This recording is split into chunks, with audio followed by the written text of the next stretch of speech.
हमारे directors sex के विषय में बात करने से कतराते हैं, बट उनके प्रोडक्ट में वही चीज़ दिखती है। इसके लिए इसको हम कैसे सेक्स एजुकेशन को इनकलकेट करें अपनी इंडस्ट्री के लोगों में?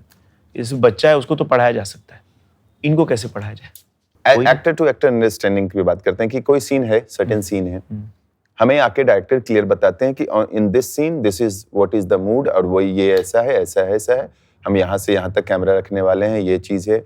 कोऑर्डिनेटर, पहले तो कोऑर्डिनेटर्स होते थे, अब तो इंटीमेट डायरेक्टर्स होते हैं जो कि वो पूरा सीन डिजाइन करते हैं और सही करते हैं। यानी पूरी रखरखाव देखभाल के साथ वो सारी चीज़ें होती हैं। हमारी इंडस्ट्री में ये चीज़ नहीं होती है। वहाँ पे अगर जो है कि एक वहाँ पे सब्जेक्ट है ऐसा डाला हुआ, मुझे नहीं लगता कि डायरेक्टर्स अच्छे से कन्वे कर पाते होंगे लड़कियों को कि ये चीज़ होने वाली, वो सिर्फ कहेंगे सेफ होगा। लेकिन वहाँ पे जो एक्टर कर रहा है उसकी अंडरस्टैंडिंग कितनी है उस चीज़ को लेके, वो उस चीज़ पे कितना कंफर्टेबल है क्या नहीं है, जो मेल एक्टर है उसकी भी अंडरस्टैंडिंग बहुत जरूरी है।